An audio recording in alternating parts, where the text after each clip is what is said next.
Melanie Collette is the former vice chair for the New Jersey Federation of Republican Women. She's the host of Money Talk with Melanie, and she's our special guest in studio. So Melanie, welcome, and thanks so much for coming on. What do you make of this latest move to cancel student debt? So I'm not really surprised. As we were talking about during the break, it seems to me what happened is, when you put out legislation, you want to go for broke the first time, like try to get it all, and the Supreme Court said absolutely not. So now what's going on is, I think the Biden administration is trying to buy votes and trying to piecemeal it, trying to figure out like what, geographic or what kind of categories we can put people in, where we can forgive these specific groups of people. It's a smart move, and they did it 6 months early so that they could probably buy votes. I don't know if it's going to work or not. I do know that I used to teach financial literacy and economics, and kids love free stuff. When I would present in economics, like, the difference between capitalism and communism, they all love the communism and the socialism.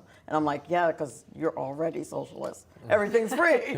So they really love that idea. So listen, from a political standpoint, it's not a bad idea. The interesting thing when you dive into this specific loan plan versus the one that got shot down by the Supreme Court is this one, if you really dive into it, you've had to been paying your student loans for 10 years on time. You had to be a part of a certain plan.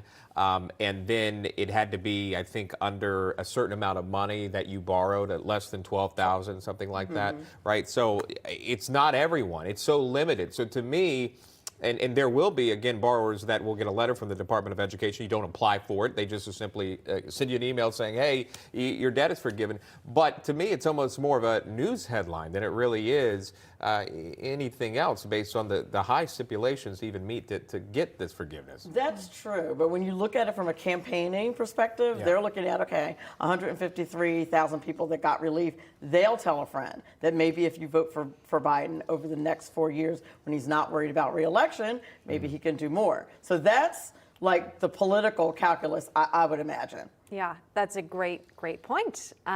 We'll see. We know that, young voters might be not as satisfied with how the president's addressing the war in Israel versus Hamas. They don't like that. So could this be sort of a Band-Aid when it comes to... If you forgive our debt, well, maybe, right. maybe so. Yeah, we'll look past that. We'll see. Melanie's going to stay with us. So